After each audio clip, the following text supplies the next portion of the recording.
तो कल हमने पढ़ा था कि कोई रिएक्शन है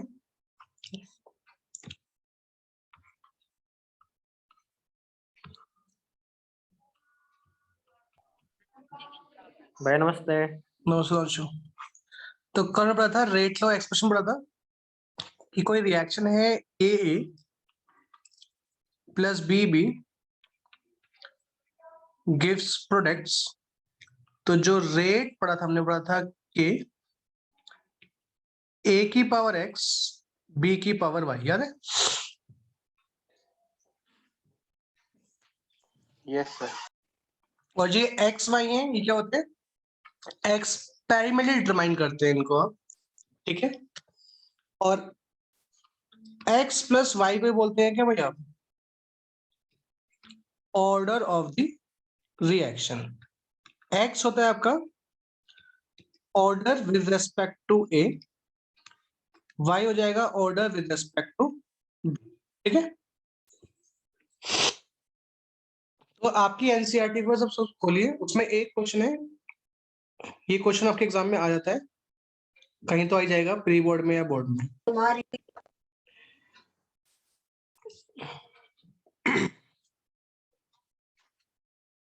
निकालता हूँ कौन सा क्वेश्चन है।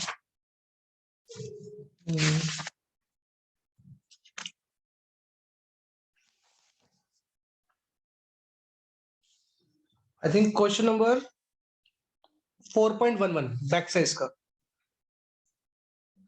क्वेश्चन नंबर है 4.11 बैक साइज का। निकालिए सर एक बार।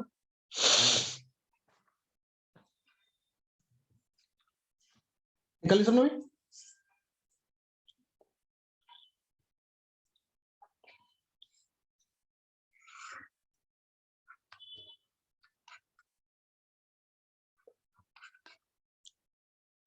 Yes sir. कह the following rate data were obtained at 303 Kelvin for the following reaction। आपने रिएक्शन देखिए क्या? 2a plus b gives c plus d। आपके पास 4 एक्सपेरिमेंट है जहां पे आप a और b की जो कंसंट्रेशन है उनको अलग अलग ले रहे हो, और आपको गिवन है initial rate of formation of d given है आपको। तो आपको क्वेश्चन में क्या गिवन है? Initial rate of formation of D given है। तो भाई आप लोगों को D D T by D T given है भाई,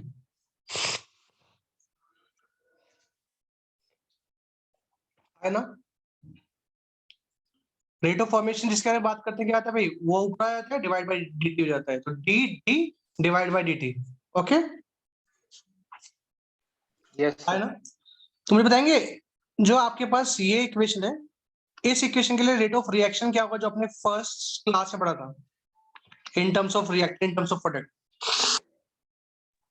minus half dA by dt minus half D A by D T equal minus dB by dt D by D T D C by D T and last D D by D T, है ना भाई? yes तो sir. यहां से आपको साफ साफ दिख रहा है कि रेट ऑफ रिएक्शन किसके बराबर है? Rate of formation of D के बराबर है कि नहीं है? बोलिए। yes हमें सबको क्लियर आता है? रेट ऑफ रिएक्शन जो है वो rate of formation of D के बराबर है या नहीं? बोलो, है ना? yes sir.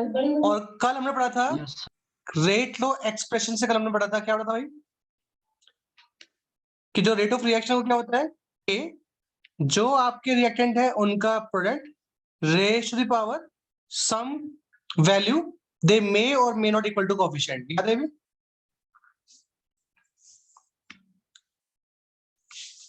सबको क्लियर आता? बोलो, अगर तो डाउट है पूछ लेना था।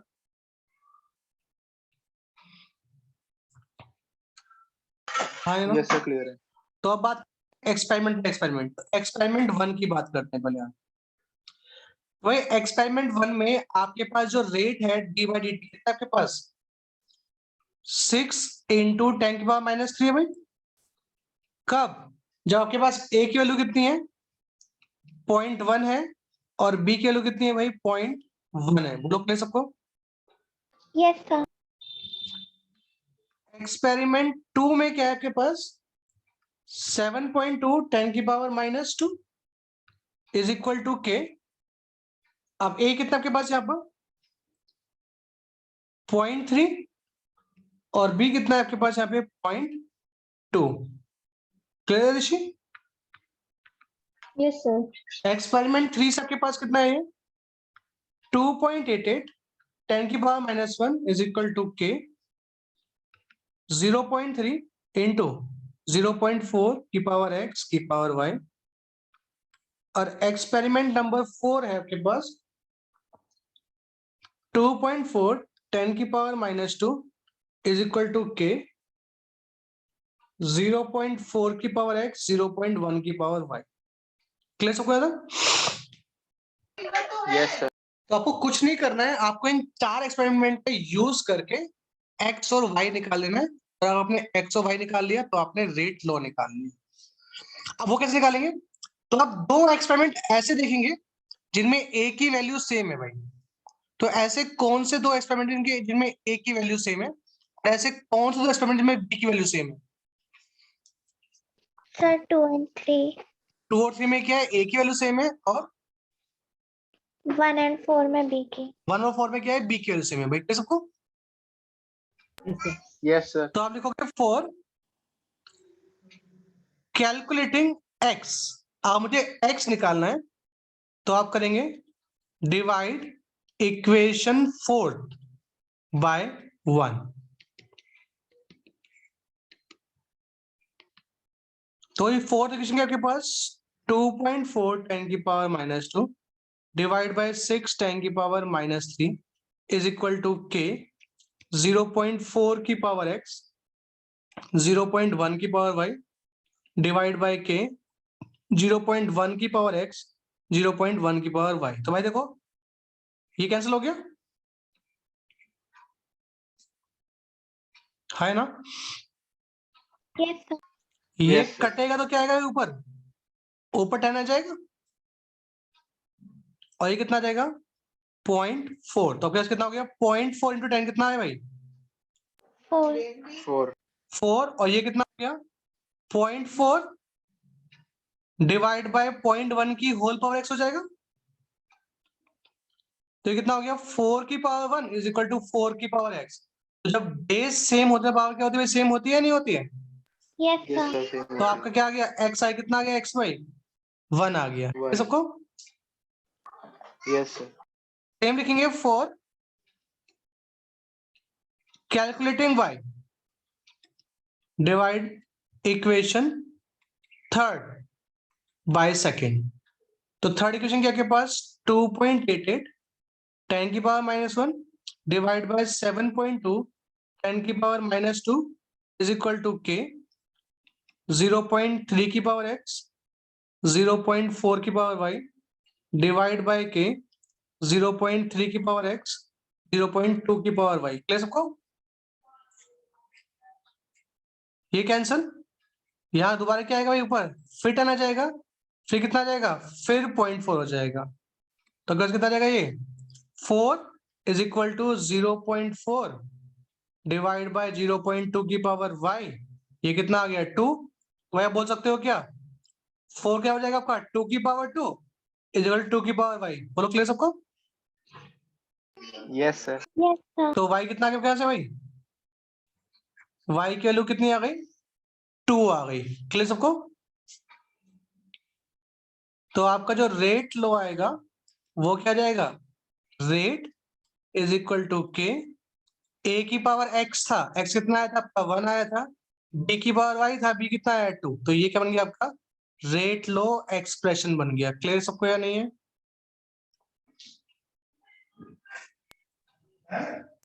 Yes, sir. Clear. And second question पूछा इसने फाइंड आल्सो रेट कांस्टेंट भी पूछा उसने आपसे है ना भाई। फाइंड आल्सो रेट कांस्टेंट ठीक है। तो आपके पास आप लिखेंगे यूजिंग एक्सपेरिमेंट 1 आपके पास क्या है भाई 6 10 की पावर -3 इज इक्वल टू के 0.1 एक्स कितना आया था भाई आपका 1 आया था, वाई कितना आया 2 आया, तो ये हो गया 6 10 की पावर -3 इज इक्वल टू के। यहाँ भी क्या जाएगा भाई 10 की पावर -3 हो जाएगा, Yes, sir. ये कैंसिल आ गया तो आपका के क्या आ गया 6 आ गया। और इसकी यूनिट क्या होगी, मैंने कहा आपको बताया था यूनिट निकालना भाई, ऑर्डर से यूनिट निकालना थी, नहीं बताया ना मैंने अभी, ये बताया था, बोलो यार बताया नहीं बताया। नहीं सर। ठीक है खुश हो बने, आप ये याद कर लो कैसे ही बात बताऊंगा आपको। तो आपका रेट लो आ गया और के आ गया, कोई डाउट किसी को, कॉपी कर लीजिए, नो सर। कॉपी कर लो।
हो गया,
हो गया,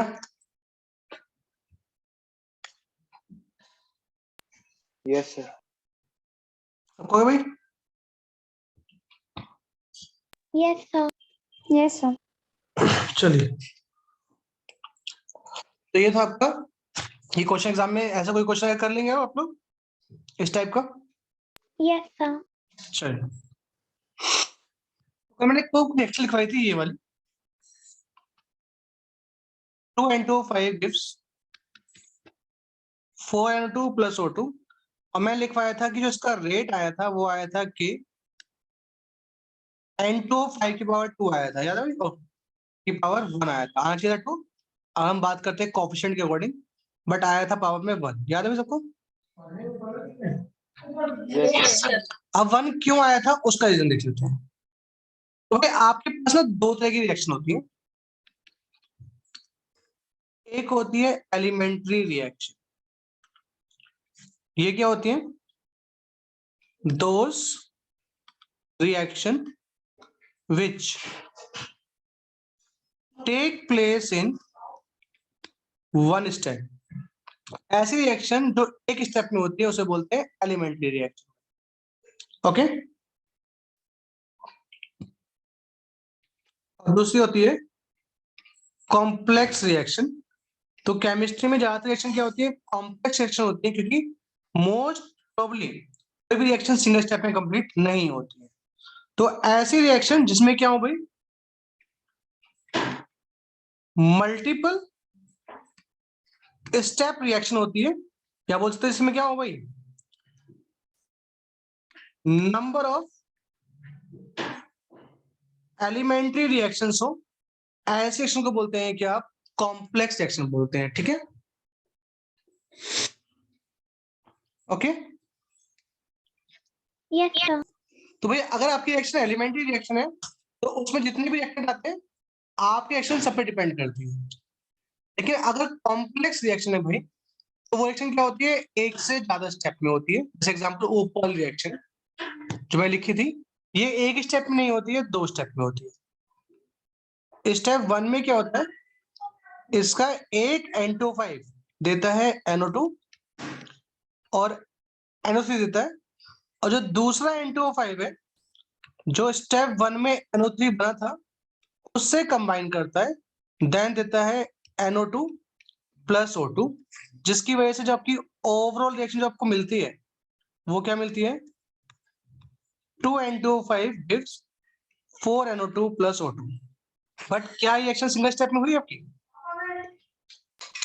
नो सर। 2 स्टेप में हुई है। और क्या दोनों स्टेप का रेट सेम हो सकता है, नो सर। 2 रिएक्शन एक रेट से हो सकते हैं भाई, बोलिए है ना। राघव के अलावा क्या कोई भी 2 No, sir. Reaction same rate से हो सकती है, कोई बताया था ना आप लोगों को फैक्टर्स में।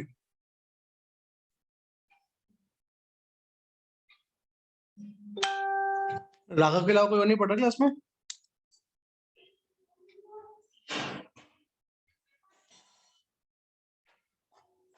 बोलिए जा रहा है, बोलो भाई। No, sir. कोई भी 2 रिएक्शन सिंगल एक सेम रेट से नहीं हो सकती है, उनसे एक स्टेप क्या होगा, स्लो होगा, एक क्या होगा, फास्ट होगा। और हमने पढ़ा था, जब पढ़ा था क्या, SN1 SN2, आपकी रिएक्शन का रेट कौन से स्टेप पे डिपेंड करता है, स्लो पे या फास्ट पे। Slow. Slow. एग्जांपल याद है ना आपको साइकिल मैन्युफैक्चर वाला, Yes, sir. कि जब तक आपका लास्ट पार्ट नहीं बनेगा आपकी साइकिल निकलेगी नहीं। तो जो सबसे देर पार्ट बनेगा वो जितने बनेंगे उतनी साइकिल आपकी क्या होंगी, बाहर निकल सकती है दिन के अंदर, है ना। तो जो आपका स्टेप 1 है वो क्या है, स्लो स्टेप है भाई, है कि नहीं। Yes, sir. और आपका स्लो स्टेप में कितने N2O5 है भाई, 1. तो इसलिए आपका ऑर्डर क्या हुआ रिएक्शन का, फर्स्ट ऑर्डर रिएक्शन हुई, क्योंकि पावर में कितना आया इसके 1 ही आएगा। क्लियर सबको। तो उनसे बोला था जो ये पावर मैथी क्या करते हैं भाई, वो एक्सपेरिमेंटली डिटरमाइन करते हैं, वो कोफिशिएंट नहीं होते, हो भी सकते हैं कुछ केस में बट हर केस में नहीं होते, क्योंकि आपकी रिएक्शन सिंगल स्टेप में नहीं होती, ज्यादातर मल्टी स्टेप्स में होती है। और उन स्टेप में जो स्लो स्टेप होता है उससे आप फाइंड करते हो rate of reaction.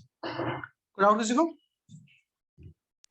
Sir slow step के रिएक्शन की पावर देख, कोफिशिएंट देखते हैं। हाँ जी, स्लो स्टेप का कोफिशिएंट देखिए, ओके सर। नोट करें सब भाई।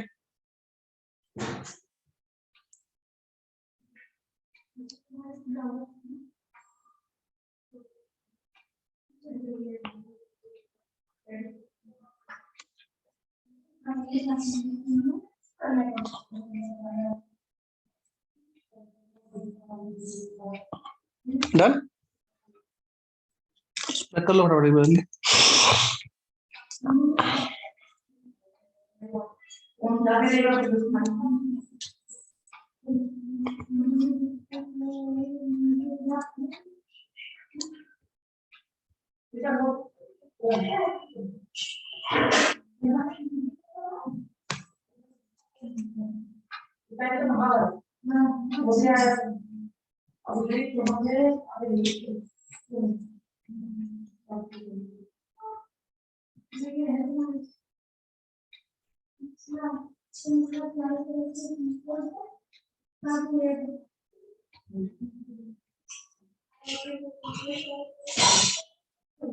कर लिया तुमने। हो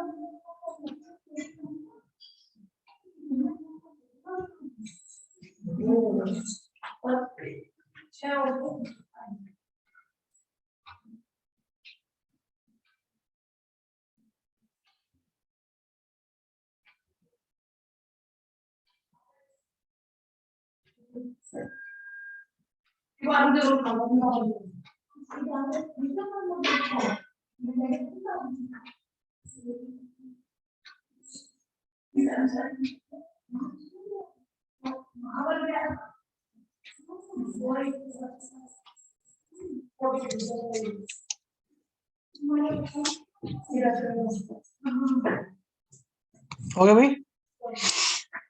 Yes, sir. Yes, sir. चलिए नेक्स्ट लिखिए इसके बाद। तो आपसे निकाले नहीं पूछेगा, आपको डायरेक्ट दे देगा सिंपल सा, या तो आपको दो रिएक्शन लिख के दे देगा, उसमें लिखा होगा स्लो फास्ट, तो आप स्लो से निकाल के दे दोगे ऑर्डर क्या आएगा, ठीक है। ये आपको डायरेक्ट दे देगा कि रेट इज इक्वल टू क्या है, के ए की पावर 1 बी की पावर 0 बताएगा, पूछेगा इस रिएक्शन का ऑर्डर ऑफ रिएक्शन क्या होगा,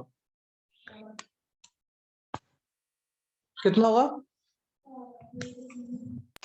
7 तो क्या होगा बेटा, पावर में तो 0 है ना, चलो मतलब बी पे डिपेंड नहीं कर रहा है, वो सिर्फ इसमें डिपेंड कर रहा है, ए पे कर रहा है, पावर कितनी है 1 है, तो कितना ऑर्डर 1 होगा, ठीक है। Yes sir.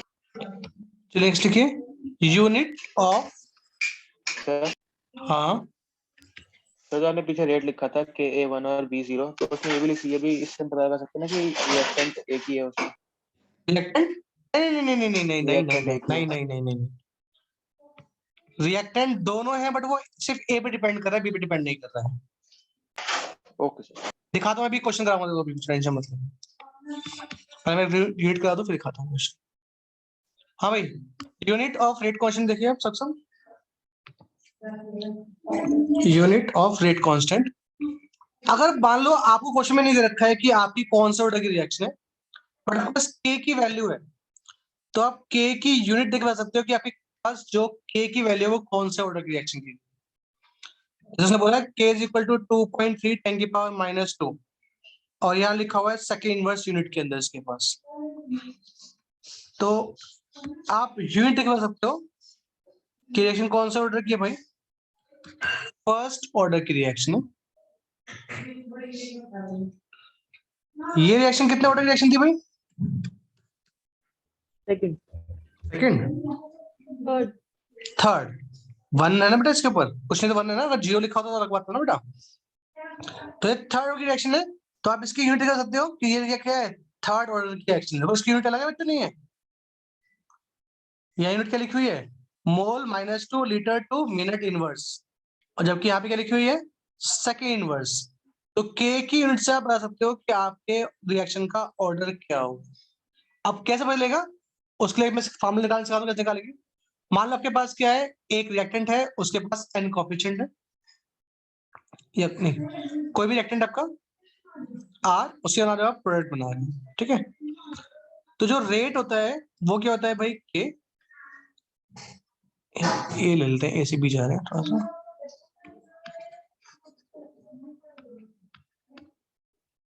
हमने ले लिया के ए की पावर n, n क्या है आपका यहाँ पे, ऑर्डर ऑफ रिएक्शन, आपको नहीं पता भी कौन सा ऑर्डर की रिएक्शन है आपकी, ठीक है भाई।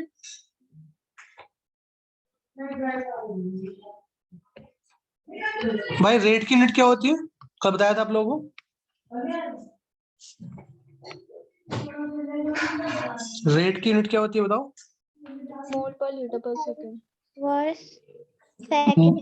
मोल पर लीटर पर सेकंड के, और स्क्वायर ब्रैकेट में क्या होता है भाई, Concentration. वो क्या होती है, मोल पर लीटर, क्लियर सबको।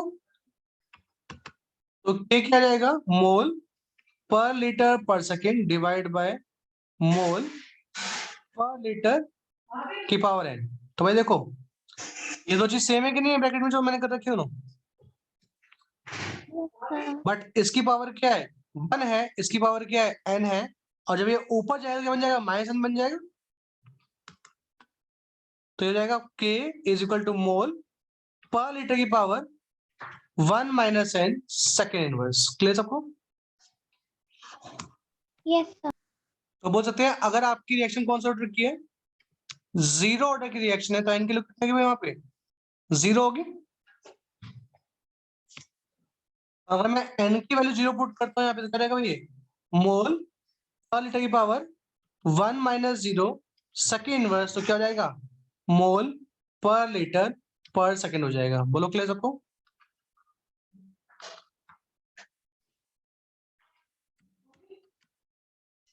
यस है ना, मोल पर लीटर पर सेकेंड। अब दूसरा मैं पुट करता हूँ n की वैल्यू अगर मैं 1 पुट करता हूँ, तो कौन सी रिएक्शन हो जाएगी भाई, फर्स्ट ऑर्डर रिएक्शन हो जाएगी। तो अगर रिएक्शन फर्स्ट ऑर्डर की होगी तो यूनिट क्या हो जाएगी इसकी भाई, k की मोल पर लीटर की पावर 1 माइनस 1 सेकेंड इनवर्स, ये हो जाएगा मोल पर लीटर की power 0 second inverse. Anything power 0 क्या होता है भाई 1 हो जाता है। तो क्या यूनिट आ गई इसकी सेकेंड इनवर्स। अगर आपकी रिएक्शन सेकेंड ऑर्डर की रिएक्शन है, तो आपका फॉर्मूला क्या बन जाएगा, K इज इक्वल टू मोल पर लीटर की पावर 1 माइनस 2 सेकेंड इनवर्स। तो ये जो था ये बन जाएगा कि आपका मोल पर लीटर की पावर -1 सेकेंड इनवर्स, तो ये आपका जाएगा मोल -1 लीटर पर सेकेंड। क्लियर सबको? और अगर थर्ड ऑर्डर में पीछे निकाला था अभी n क्यू 3 पुट कर दो, तो ये मोल -1 था -2 हो जाएगा, लीटर स्क्वायर हो जाएगा, पर सेकेंड हो जाएगा। तो अगर आपको यूनिट पता है तो आप बता सकते हो आपकी रिएक्शन कौन से ऑर्डर की है, के की यूनिट से देख के। क्लियर सबको?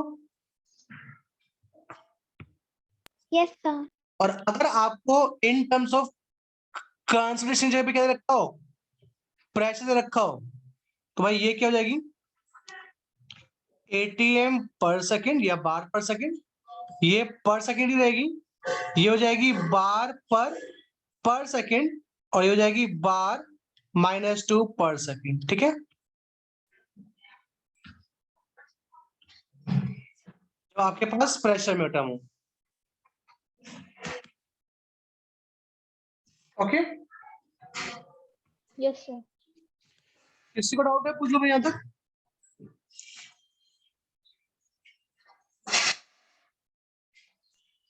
नो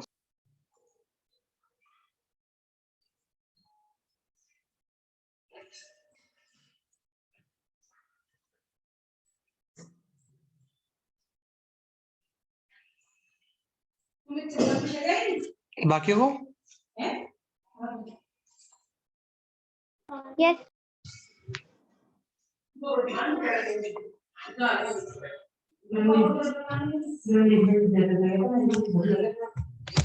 चलिए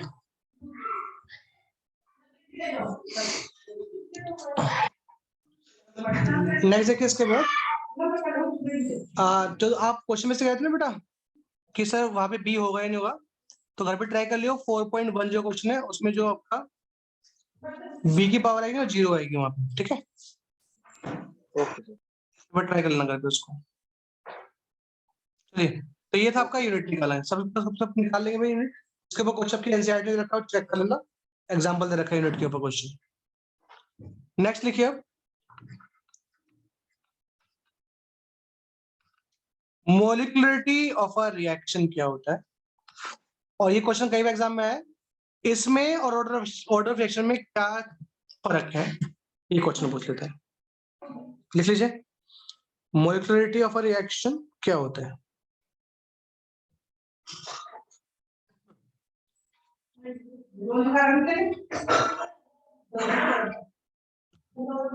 हो गया, लिखो।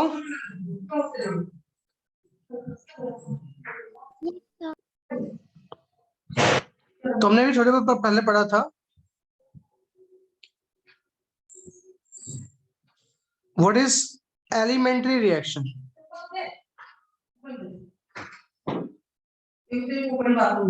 Step में हो जाए. Single step reaction. Elementary reaction क्या होती है, जो क्या होती है एक ही स्टेप में होती है ना भाई। तो कह रहे एलिमेंट्री रिएक्शन में जितने भी रिएक्टेंट पार्टिसिपेट कर रहे हैं वही क्या कहलाती है आपकी मोलिकुलरिटी ऑफ अ रिएक्शन कहलाती है। सिंगल स्टेप में जितने भी क्या कर रहे हैं आपके पार्टिकल पार्टिसिपेट कर रहे हैं, चाहे वो आयन हो, चाहे वो एटम हो, चाहे मॉलिक्यूल हो, उसी को बोलते हैं आप मोलिकुलरिटी ऑफ अ रिएक्शन। तो लिख लो जैसे the number of reacting species कौन हो सकता है, atoms, ions and molecules taking part in an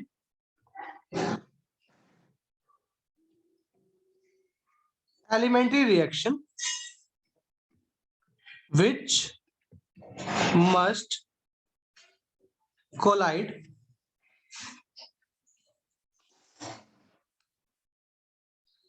simultaneously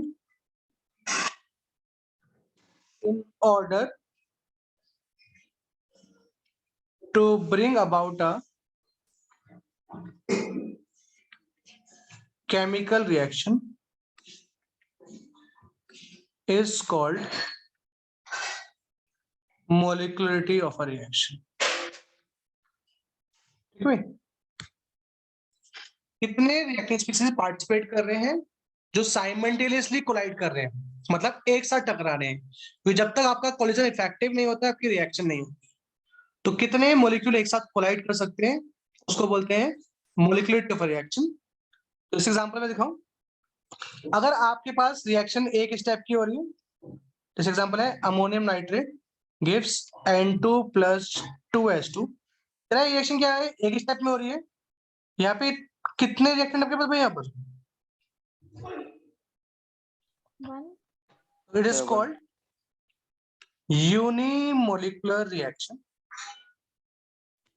यहाँ पे HI है, बट कितनी बार है भाई HI यहाँ पर, 2. तो इट इज कॉल्ड बाइमोलिकुलर रिएक्शन। यहाँ पे हो गया 2NO + O2 गिव 2NO2, तो यहाँ पे 2 NO हो गए, 1 O2, 3 हो गए, तो इट इज कॉल्ड टरमोलिकुलर या ट्राइमोलिकुलर रिएक्शन बोल सकते हैं। ठीक है, बट कह रहा है 3 से ऊपर की प्रोबेबिलिटी बहुत कम होती है। क्यों भाई, उसके पीछे रीजन होता है। हमने अभी एक चीज पढ़ी है, अभी क्या पढ़ा, साइमल्टेनियसली कोलाइड। तो भाई अगर 2 मॉलिक्यूल कोलाइड करेंगे तो पॉसिबिलिटी है कि 2 आराम से कोलाइड कर लें साथ साथ।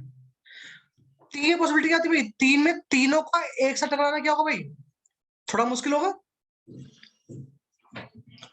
Yes sir. और जब 4 बनाओगे तो क्या भाई चारों आपस में टकरा पाएंगे क्या, इसलिए साइमल्टेनियसली मतलब चारों एक साथ टकराएंगे।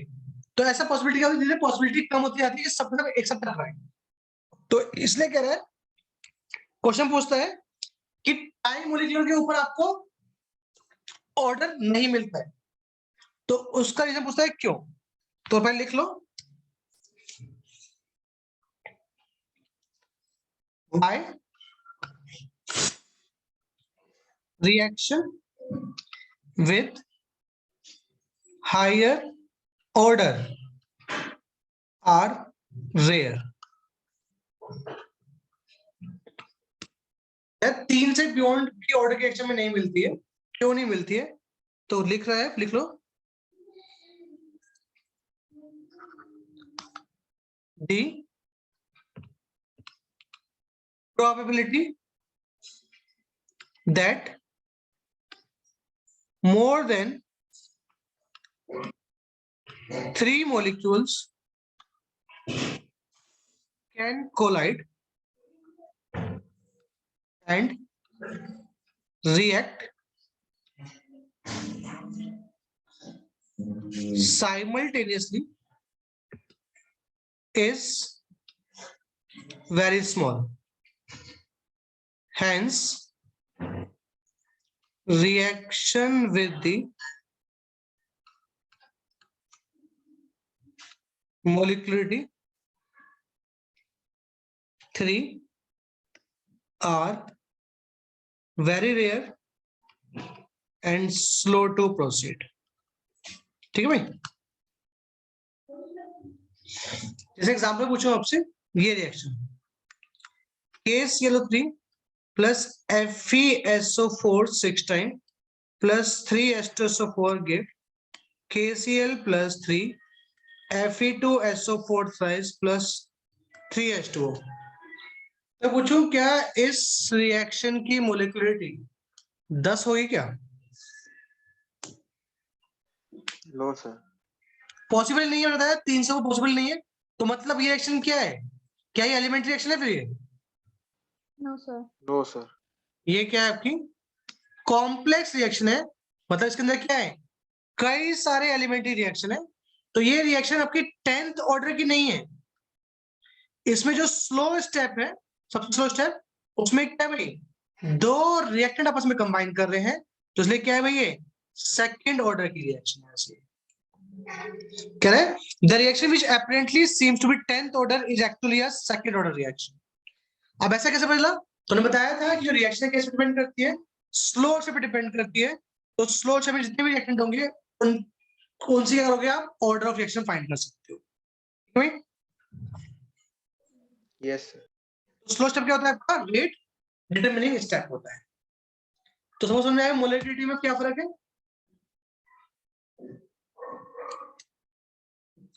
डाउट नहीं, पूछ लो डाउट है तो।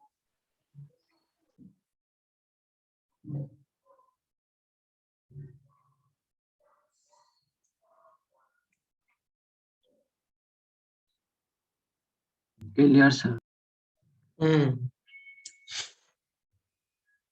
कॉपी कर लो।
चेंज को स्लाइड। Yes, sir.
हो गया?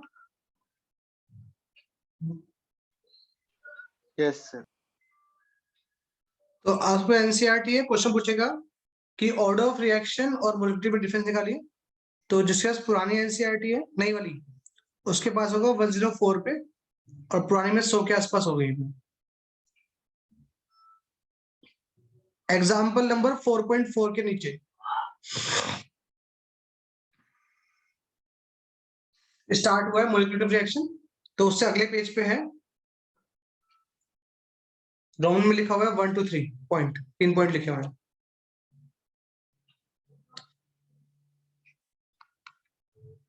तीन पॉइंट लिखे हुए, तीनों पॉइंट रट लेंगे कि तीनों पॉइंट ही बताने हैं।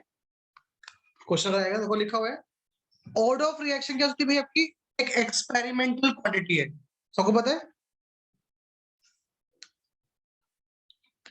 ऑर्डर ऑफ रिएक्शन क्या आपकी भाई एक एक्सपेरिमेंटल क्वांटिटी है या नहीं है? Yes, sir. ये क्या हो सकती है, जीरो और फ्रैक्शन में हो सकती है। ऑर्डर ऑफ रिएक्शन पर जीरो फ्रैक्शन में हो सकता है, नहीं सकता भाई? Yes, sir. But molecularity can't be zero और नॉन इंटीजर, मोलिकुलरिटी आपकी जीरो नहीं हो सकती है और इंटीजर नॉन इंटीजर भी नहीं हो सकती है। अगला लिखा है order is applicable to elementary as well as complex reaction, but molecularity क्या कॉम्प्लेक्स रिएक्शन के लिए होती है? No. Whereas molecularity is applicable only for elementary reaction. For complex reaction, molecularity has no meaning. For complex reaction, आप order कौन से steps निकालते हो भाई? Slow step. तो स्लो स्टेप की जो मोलिकुलरिटी होगी ये क्या होगा, आपका ऑर्डर रिएक्शन होगा या नहीं होगा? Yes, sir. तो लिखा हुआ है for complex reaction order is given by the slow step and the molecularity of the slow step is same as the order of the overall reaction. Clear सबको? Yes sir. Doubt नहीं सुना था?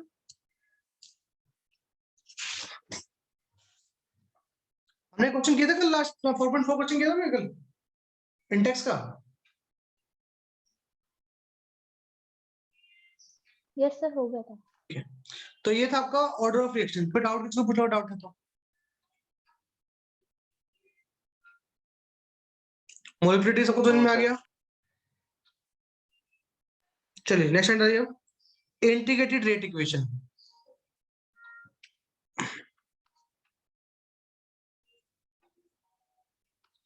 Integrated rate equation जो अभी तो हमें rate लो पढ़ा था ना, फर्स्ट को कंबाइन किया था आपने किससे, सेकंड से, तो जो निकल के आया था आपका वो क्या कहलाता है, आपका डिफरेंशियल रेट इक्वेशन कहलाती है आपकी।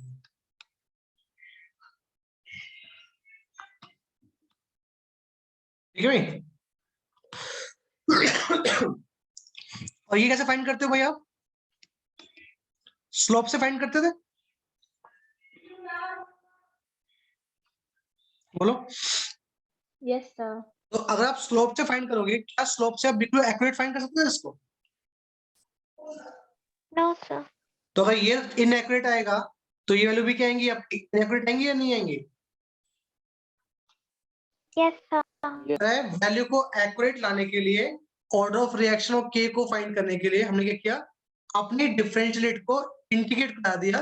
तो इंटीग्रेट करने के बाद जो इक्वेशन मिलेगी उसको बोलते हैं आप इंटीग्रेटेड रेट इक्वेशन या इंटीग्रेटेड रेट लॉ बोलते हैं उसको। तो देखिए एक बार आपके बुक में लिखा हुआ है, we have already noted that the concentration dependence of rate is called differential rate equation, जो मैं लिखी है पहले। It is not always convenient to determine the instantaneous rate as it is measured by determination of slope of the tangent at point t in concentration versus time plot. This make it difficult to determine the rate law and hence the order of the reaction. In order to avoid this difficulty, we can integrate the differential rate equation to give a relation between direct measure experimental data, that is concentration at different times and rate constant. तो आप क्या करेंगे, हमें दो पढ़नी है, हमें पढ़नी है इंटीग्रेटेड रेट इक्वेशन पढ़नी है for zero order and for first order. ठीक है भाई? तो लिखिए heading integrated rate equation for zero order of the reaction. Okay,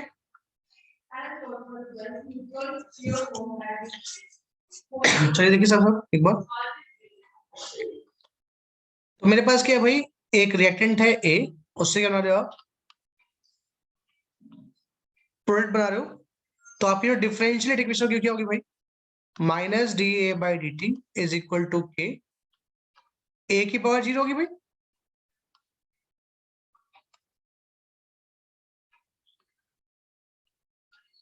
for zero direction आपकी पावर होगी क्या होगी भाई, ए की पावर 0 हो जाएगी, बोलो। Yes, sir. यस तो सर। आपके पास क्या है, यहाँ से रेट लिख सकते हैं आप, rate is equal to minus D A by D T is equal to K A की पावर 0। तो आपके पास क्या आ गया यहाँ से, minus D A by D T is equal to K. तो आपका जो रेट है क्या वो ए पे डिपेंड कर रहा है जीरो ऑर्डर के लिए भाई? No sir.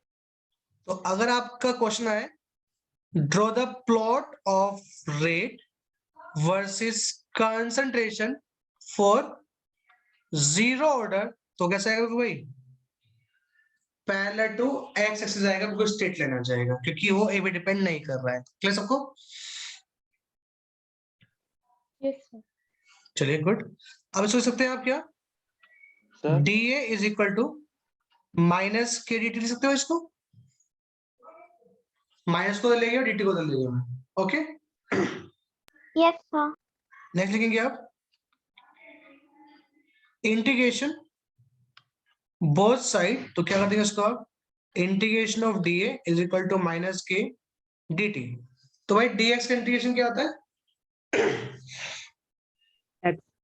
x। तो ये क्या बन जाएगा आपका, a is equal to minus K T plus क्या आएगा भाई, c क्या हो गया आपका, इंटीग्रेशन कांस्टेंट हो गया। क्लियर भाई? Yes, sir. तो मैं पूछूं at time t is equal to 0, तो जब t 0 होगा आपकी रिएक्शन स्टार्ट हुई होगी इसमें भाई, No, sir.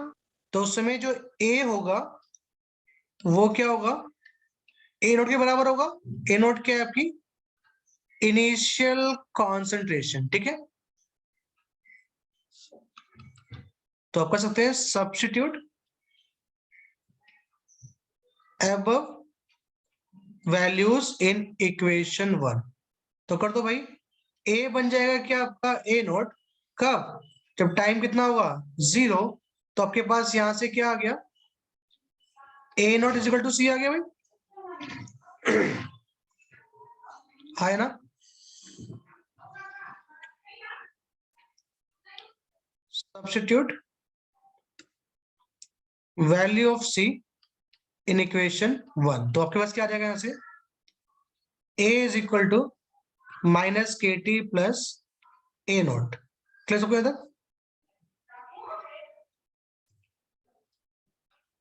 है ना? बोलो यार, नहीं सर हाँ बताओ, भैया। जो समझ में नहीं आया पूछ लो भाई। सर हाँ बेटा, सर जीरो रिएक्शन में ए पे डिपेंड नहीं कर रहा, तो सर फिर किस पे डिपेंड तो ये तो चेंज हो रहा है ना, डेट डिपेंड कर, ये तो चेंज होगी। तो आपकी रिएक्शन अब क्या पढ़ते हो, ये क्या होता है, रिएक्शन घटता तो है ही ना, yes sir. With respect to time condition तो कम होगी बेटा, और टाइम पे डिपेंड Yes, नहीं sir. कर रहा है, बट कंडीशन डाउन हो रही है नहीं हो रही है उसकी। यस मैं लिखा था आपके पास रिएक्शन लिखी थी मैंने, कौन सी, H2 plus Cl2 give 2 HCl in presence of light। तो HCl बनेगा किससे, H2 Cl2 से बनेगा ना, बट लाइट होगी तब बनेगा। Okay sir. बात क्लियर है कि नहीं है? यस सर क्लियर है। हाँ भाई, तो ये समझ में आया था। तो देखो यहाँ पे ये इक्वेशन फॉलो कर रहा है, कौन सी, y is equal to mx plus c, किसी इक्वेशन होती है, स्ट्रेट लाइन। तो y पे कौन है आपका a, x पे कौन है t, स्लोप कैसा है आपका, नेगेटिव है, माइनस के, और ये जो इंटरसेप्ट है ये क्या हो गया आपका a नॉट हो गया। क्लियर सबको?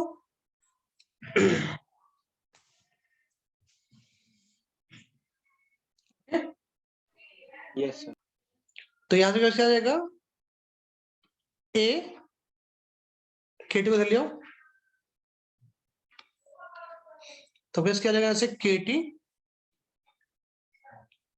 Is equal to a naught minus a, तो वैसे फॉर्मूला जाएगा आपके पास क्या, t is equal to a naught minus a divide by k, और K is equal to A naught minus A by T. तो आपके पास टोटल इस इक्वेशन में कितने वेरिएबल्स हैं भाई?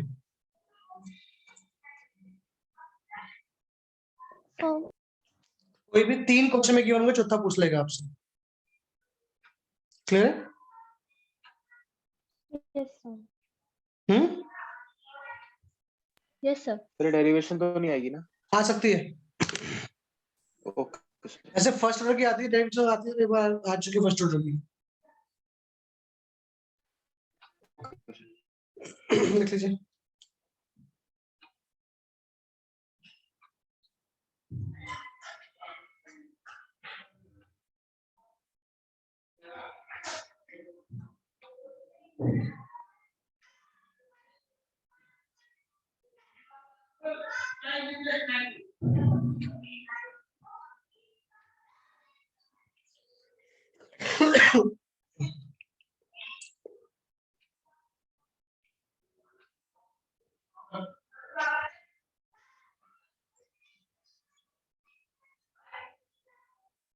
हो चुका?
ओके भाई? Yes sir.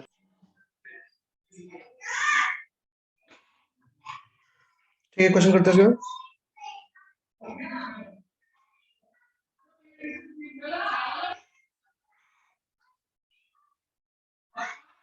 एक minute.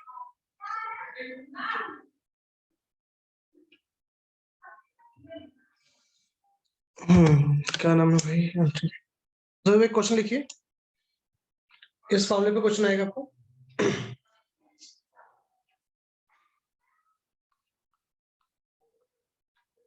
The rate constant for a reaction of zero order in A is 0.003 mole per liter per second. How long will it take for the initial concentration of A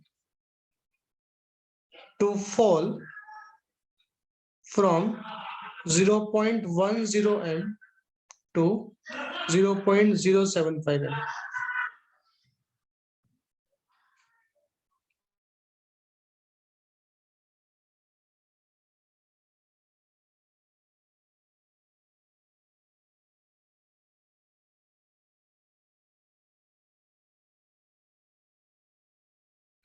हाँ जी भाई, आपसे बोल रहा है 0 degree reaction है, आपके पास question में k given है, कितना है k आपके पास?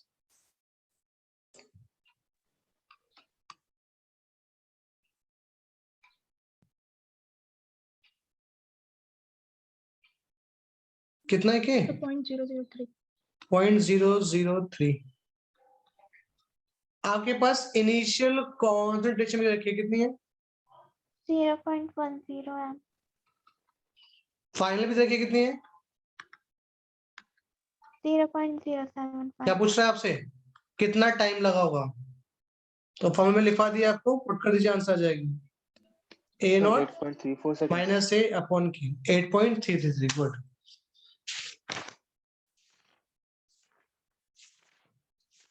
समझ में आया कैसा क्वेश्चन आएगा इसके ऊपर? Yes, Yes, sir. sir. सब हो जाएगा.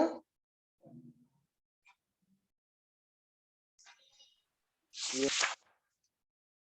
अभी क्या नाम है, सुधांशु हो जाएगा.